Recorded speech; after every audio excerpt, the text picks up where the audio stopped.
Can you imagine a world where everything went exactly as planned?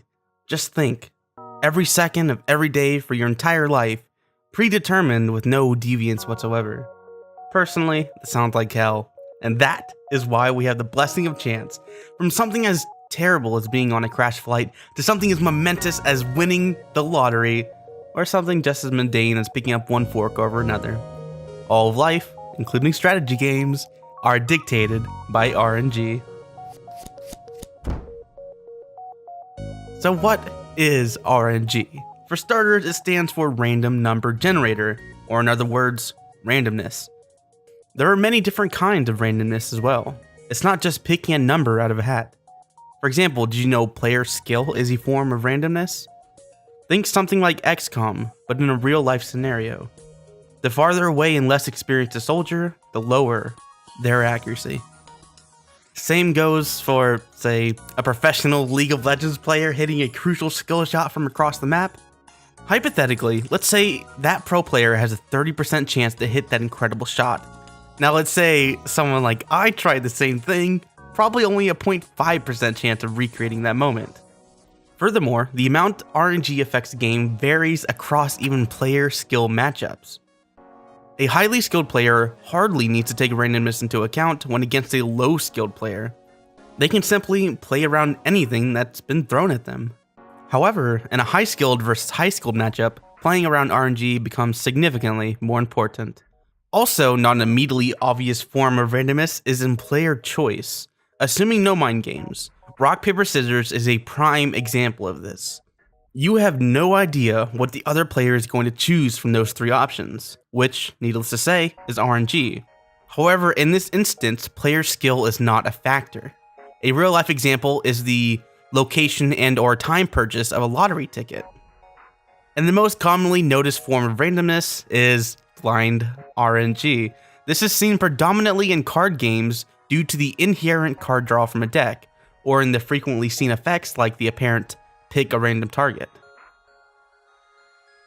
So those are the major forms of RNG in games. But why are they there? Why introduce a random factor in games that are sought out for their tactical and strategic properties? The answer is actually a lot more simple than it may seem. RNG is just another tool for game design. Now let's go back a bit to a classic strategy game prominently featuring randomness: Fire Emblem. Now notice two of the three primary weapon types, axe and sword. Generally speaking, the axe is more powerful but less accurate. The sword, the reverse. Less powerful but more likely to hit. Take the less risky approach and get a sure hit, or go big and get a huge payoff. This type of RNG is for balance reasons, trading certainty for more of a payout. Furthermore, the difficulty can be altered by adjusting those hit rates. Conveniently, this leads into a wondrous reason to include RNG: excitement. Back to Fire Emblem. Imagine all that stands between you and victory is a big critical hit.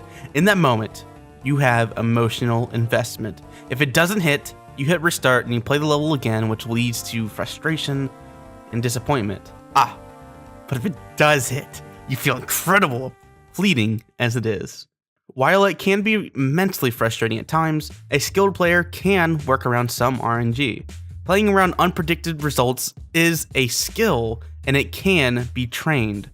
Just like in the example mentioned a while back, a highly skilled player will beat the lower skilled player regardless of a variety of random effects. And just like in Fire Emblem or XCOM, a winning strategy allows for some flexibility when something goes wrong. Although, randomness can't always be mitigated, which actually may allow the worst player to win. Put yourself in the shoes of the better player. Losing to RNG is not fun. It is frustrating.